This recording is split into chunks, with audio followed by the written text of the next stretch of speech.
Fala pessoal, aqui é o Igor do canal Papo HQ e hoje eu tô aqui pra falar de Liga da Justiça Desígnios Divinos. Quadrinho esse que é escrito por Doug Mahnke e desenhado por Dave Ross. Um desenhista até que eu não conhecia, mas achei o trabalho dele bem bom. Mas chega de enrolação, vamos começar pelo enredo dessa história. Reverso da Fortuna, Acaso do Destino, Ato Divino. Eles eram os heróis mais poderosos da Terra. Agora, depois de um evento chamado Luz Negra, eles são apenas meros humanos. Quando os seres superpoderosos do mundo são privados de seus poderes, quem protegerá a Terra? E quem, se houver, vai sobreviver? Então, né, pessoal, eu tenho que começar falando pra vocês assim que esse quadrinho ele me trouxe sentimentos mistos que eu quero estar passando pra vocês aqui ao longo do vídeo, sabe? Mas eu tenho que começar falando que essa premissa eu achei muito boa, sabe? Primeiro, isso aqui é do seu Elseworlds, ou como ficou conhecido aqui no Brasil, Túnel do Tempo, né? Então ele é uma realidade paralela. E eu acho isso muito bom, sabe? Muito bom mesmo, porque dessa forma, o roteirista ele consegue trabalhar muito bem o que ele quer, sabe? Tipo assim, se ele precisar matar um personagem, ele mata e não tem nenhuma consequência, porque não vai precisar voltar depois como era antes, né? Como acontece nas histórias mensais. E isso é um aspecto muito bom, sabe? Acho que ele não usa como talvez tão bem quanto poderia, mas tem muita coisa interessante aqui, sabe? Eu acho que a premissa em si foi o que mais me chamou a atenção. Eu não sabia do que era esse quadrinho, não sabia que ele era Elseworld também. Achava que era só uma história onde os personagens perdiam o poder, né? Uma vibe meio até, de novo citando, né? O primeiro volume da saga da Liga da Justiça lá, né? Que seria do Grant Morrison, também tem eles começando meio sem poderes e tal, só que lá tem uma outra explicação, né? Mas no fim não, é um negócio bem diferente aqui. E é muito legal que ele começa com essa premissa e, tipo, sabe, ele desenvolve em cima disso, assim. Então, pô, primeiro, cara, todos os heróis estão perderam, na verdade, seus poderes, assim, num piscar de olhos, sabe? Foi questão de um segundo e eles não têm mais poderes. E é muito interessante porque o primeiro são três partes, né? A primeira parte é muito dos heróis, tipo, desesperados porque não tem mais poderes, né? A maioria deles. E pensando em como que eles vão resolver as coisas, sabe? E aí o segundo ato, digamos assim, você começa a ver um desenvolvimento de alguns personagens entendendo que talvez os poderes deles realmente nunca mais voltem e aí começando a se preparar para esse tipo de situação, né?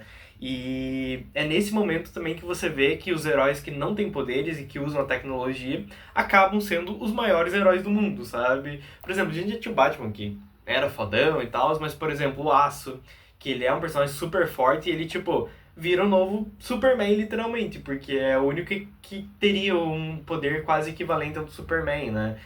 O Besouro Azul também fica super importante, Gladiador Dourado. Então é muito engraçado ver essa inversão de papéis, sabe? Tipo, toda a Bat-família acaba sendo o foco principal porque nenhum deles tem poderes, né? E eu achei isso muito interessante mesmo, sabe? E aí tem até uma passagem que alguns personagens começam a treinar com o Batman, adotam novas identidades. Enfim, essa premissa é muito legal, assim, muito legal mesmo. Acho que o autor, assim, tem algumas coisas que eu não gostei muito do desenvolvimento, sabe? Eu acho que, assim, é uma ideia muito boa, mas tem um desenvolvimento. Eu não sei explicar, sabe? Talvez eu que não li no momento certo, mas eu achei que o desenvolvimento é meio chato, é meio. Não te empolga lendo, sabe? Tipo, tem muita coisa interessante, muita coisa legal, e isso que me manteve até o final da HQ, mas ao mesmo tempo tinha momentos em que eu ficava tipo, cara, sabe? Não tá engrenando, parece, essa história, sabe? Parece que ela nunca chega num ápice, assim, e mesmo tendo boas ideias, sabe? E tem algumas coisas que eu não gostei, algumas abordagens de alguns heróis ali. Tudo bem, é um Elseworld, né? Tem essa liberdade, mas eu não acho que, por exemplo, o Superman reagiria da forma que ele reagiu aqui, sabe? Talvez no início sim, mas mais da metade pro final, cara, o Superman é chatíssimo nesse quadrinho, sabe? Tipo, pô, é o Superman, sabe? E então essas coisas que incomodam, sabe? E aí depois a gente tem o último ato ali que meio que os vilões se juntando para um plano, para tentar monopolizar, na verdade, a questão de poderes e tecnologia, sabe? É bem interessante, assim, o final até é bacana, mas aí vira mais super-herói, sabe? Tipo, é um pouco engraçado que parece que os dois primeiros atos fogem muito dessa coisa do super-herói, tirando ali umas brigas ou outras, como até vocês puderam ver, e tem uma briga bem legal do Gladiador Dourado e do Besouro Azul contra vários personagens aqui, né?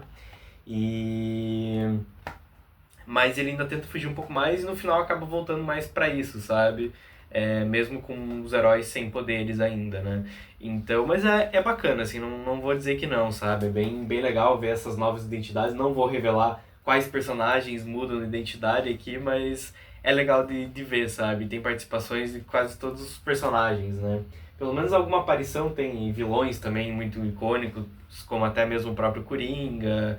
E acontece alguns eventos até meio chocantes, assim, que você fica tipo, caramba, o cara teve coragem de fazer isso. Apesar de que eu acho que ele poderia ter ido mais além, assim, sabe? Então, uma ótima ideia que talvez não tenha sido tão bem explorada, sabe? Mas ainda assim, eu acho que é um HQ que vale bastante a pena. Os desenhos são muito bons, esse Dave Ross, ele consegue fazer personagens muito expressivos, sabe?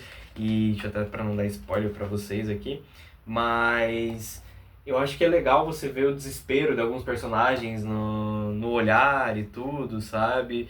E eu achei muito legal esse desenvolvimento mesmo sem tanta ação, assim, né?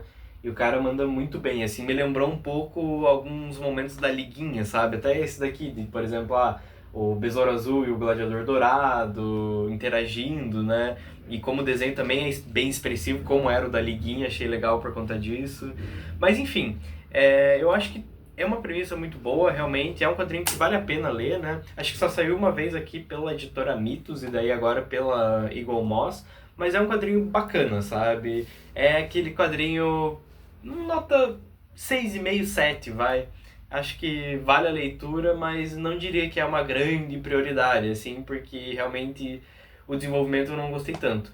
E a história extra eu achei muito legal mesmo, que é uma história que vai trazer pela primeira vez o vilão da Liga da Justiça, o Amazo, e o Doutor Ivo, né, o cientista maluco lá que criou ele.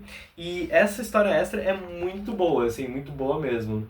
É um vilão bem recorrente da Liga, até acho que ele poderia ser melhor explorado algumas vezes, mas é bem bacana, a história é bem divertida.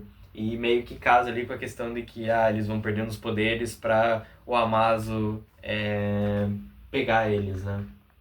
Então, historinha divertida, aquelas histórias de época, essas histórias da Eagle Moss são sempre bem bacanas.